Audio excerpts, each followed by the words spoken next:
Assalamualaikum warahmatullahi wabarakatuh, sahabat semua. Hari ini saya ingin berbagi informasi tentang mencari informasi online secara digital. Pada konteks ini ada beberapa hal yang perlu saya sharingkan atau bagikan kepada sahabat semua. Terutama kita berbicara tentang Google, di mana Google merupakan bank data yang bisa kita pakai. Yang hari ini kita mengenal istilah dengan di mana sebuah program yang digunakan sebagai alat bantu untuk mencari informasi di internet. Ini mempunyai sebuah database elektronik yang berisi jutaan hingga miliaran alamat-alamat situs dan informasi yang berserakan di jagat internet ini. Kita bisa bayangkan kalau kita ingin mencari tugas, ketika kita masuk ke Google dengan mencantumkan kata kunci, maka kita bisa menemukan data-data yang kita inginkan. Ini hal yang perlu diketahui, walaupun ini sifatnya sederhana, namun memaksimalkan mesin ini atau mesin Google ini penting dilakukan. Tidak hanya Google, ada banyak situs-situs lain yang juga menyediakan informasi yang tidak kalah jumlahnya dengan Google. Seperti Yahoo juga menyediakan hal yang persis sama. Namun hari ini Google masih menempati urutan yang pertama. Kemudian pada Google ini ada fasilitas yang disebut dengan Google Scholar. Nah, di mana Google Scholar ini merupakan layanan perpustakaan digital yang dapat memberikan akses pada banyak informasi terkait karya ilmiah, buku, tulisan, dan segala macam sumber akademik serta riset yang sudah terdata dalam layanan ini. Terutama kalau kita menulis dalam bentuk jurnal, manakala jurnal itu diindeks oleh Google Scholar atau Google Cendekia, maka secara otomatis pula data ini akan tersimpan di Google Scholar. Ada pula orang yang memasukkan secara pribadi atau secara manual. Dalam konteks ini kita kadang-kadang menemukan istilah Google Cendekia atau dalam bahasa Inggris Google Scholar, yaitu layanan yang memungkinkan pengguna melakukan pencarian materi-materi pelajaran atau berbagai kebutuhan lainnya berupa teks dalam berbagai format publikasi. Yaitu lagi-lagi ada yang berbentuk jurnal, ada pula yang berbentuk proceeding, kemudian ada juga yang berbentuk buku maupun artikel-artikel lainnya yang ditulis baik secara ilmiah maupun populer. Nah, seseorang dapat mencari di seluruh bidang ilmu atau referensi dari satu tempat, makalah, tesis, buku, abstrak, dan artikel dari penerbit akademis, komunitas profesional, pusat data pracetak, universitas, dan organisasi akademis lainnya. Artinya banyak bisa kita temukan. Kemudian Google Cendekia akan membantu seseorang mengidentifikasi penelitian yang paling relevan dari seluruh penelitian akademis.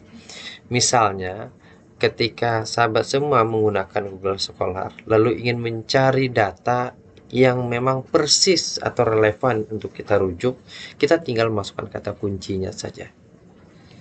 Maka mesin itu akan bekerja berupaya mencari data-data atau informasi yang relevan dengan kata kunci yang kita masukkan. Ini sangat membantu kita ketika kita membuat karya tulis ilmiah. Dan pada konteks ini, sahabat semua bisa melihat. Ini satu contoh pada layar penggunaan Google Cendekia. Di situ ada contoh kolom atau tempat untuk searching di mana saya berupaya mencari informasi tentang sistem pembelajaran era digital. Nah, ketika saya masukkan itu, kemudian mesin ini berupaya mendata atau mengidentifikasi kata kunci itu yang relevan dengan beberapa hal terkait dengan itu. Misalnya di sini kita bisa melihat blended learning sebagai alternatif pembelajaran di era digital. Kemudian problematika pembelajaran pendidikan agama Islam di era digital. Kemudian ada lagi proses pembelajaran digital dalam era revolusi industri 4.0. Nah, ketiga tampilan ini atau data ini juga sudah bisa menjadi bahan rujukan atau bahan relevan kalau misalnya pada sebuah karya tulis yang kita buat diminta ada data-data relevan atau penelitian terdahulu yang terkait dengan yang kita tulis. Jadi Google Cendekia turut membantu kita ketika membuat karya tulis ilmiah. Jadi sahabat semua, manfaatkan Google Scholar ini atau Google Cendekia untuk mencari data atau untuk memperkaya pengetahuan yang kita miliki. Kemudian di sisi lain, kita juga bisa membuat akun di Google Scholar atau Google Cendekia, sederhana saja. Jadi ketika sahabat semua belum punya, tinggal buka Google Scholar atau Google Cendekia. Kalau belum login, silahkan login di sana. Secara otomatis kita juga sudah masuk ke dalam Google Scholar. Tinggal kita mendata atau memasukkan informasi yang terkait dengan tulisan kita. Misal, pada layar ini yang saya miliki, di mana saya sudah memiliki Google Scholar atau Google Cendekia. Kemudian tulisan-tulisan saya itu saya masukkan ke dalam ini. Gunanya apa? Agar bisa diidentifikasi data yang saya miliki atau tulisan yang pernah saya lakukan. Bagi seseorang yang ingin merujuk, melihat kualifikasi pengetahuan atau keahlian yang kita miliki, orang bisa banyak membaca di kumpulan artikel yang kita miliki. Misal, pada konteks ini, fokus saya adalah bidang pendidikan dan pengajaran. Siapapun artinya yang ingin merujuk pada ranah itu bisa melihat tulisan yang saya miliki. Ini lagi-lagi turut membantu beberapa penulis yang memang ingin merujuk atau yang lebih dikenal dengan mensitasi tulisan kita. Ini terkait dengan Google Scholar atau Google Cendekia. Di sisi lain yang juga cukup populer adalah ada yang disebut dengan ResearchGate, di mana ResearchGate ini adalah sebuah situs web jejaring sosial gratis dan alat kolaborasi bagi para ilmuwan sains dari segala jenis disiplin ilmu. Kemudian, situs ini menyediakan berbagai aplikasi web, termasuk pencarian semantik atau mencari seluruh abstrak, berbagi file, berbagi database publikasi, ada forum diskusi metodologi, grup, dan berbagai aplikasi lainnya yang ada di dalam ResearchGate ini. Jadi, sahabat semua, ada baiknya juga memanfaatkan ResearchGate ini guna memperkaya informasi terkait karya tulis yang ingin kita buat. Nah, kita lihat di sini. Bagi yang belum punya, sederhana saja untuk memiliki akun di ResearchGate. Caranya adalah silahkan klik saja ResearchGate, maka secara otomatis sistem itu akan muncul seperti yang ada di layar ini atau yang di belakang saya. Silahkan login atau join. Bagi yang belum, bagi yang sudah silahkan login. Lalu pada konteks ini, email yang mana kita gunakan? Saran saya adalah email yang sama digunakan untuk akun Google Scholar. Nah, ini tentu saja akan pengidentifikasian antara data Google Scholar dengan data ResearchGate. Apakah ResearchGate ini kalau kita di jurnal akan masuk ke sana? Sepaham saya tidak.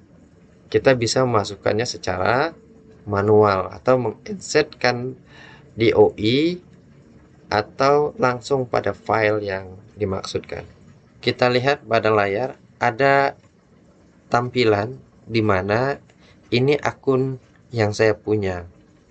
Di sini kita bisa lihat ada beberapa tulisan yang saya miliki, namun tidak bisa terlihat secara utuh karena memang terputus.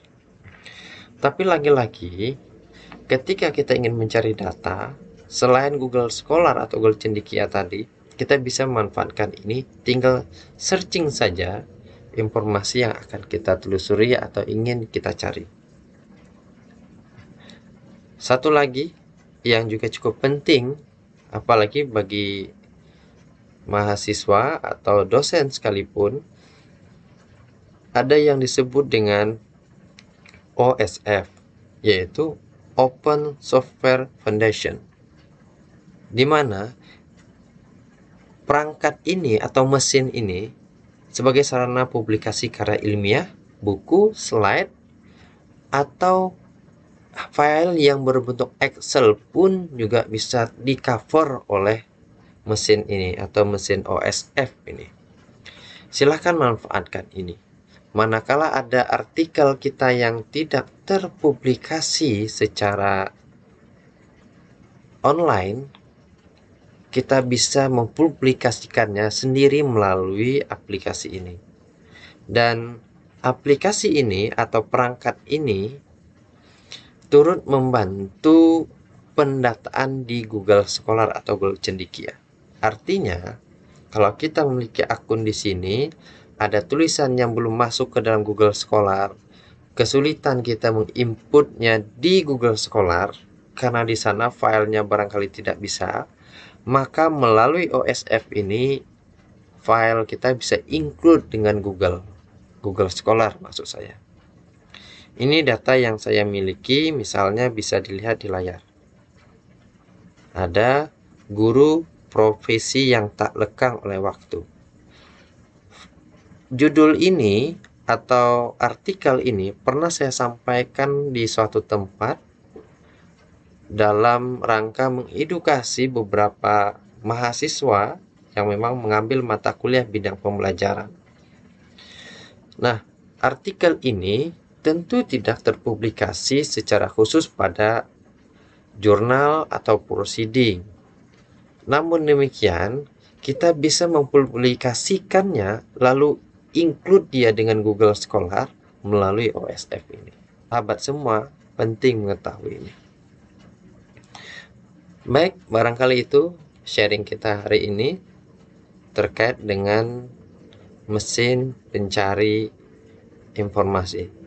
Pada konteks ini, saya ingin katakan bahwa berilah jejak digital yang bermanfaat sebagai penanda kepedulian kita atau Anda tentang kebaikan. Terima kasih. Assalamualaikum warahmatullahi wabarakatuh.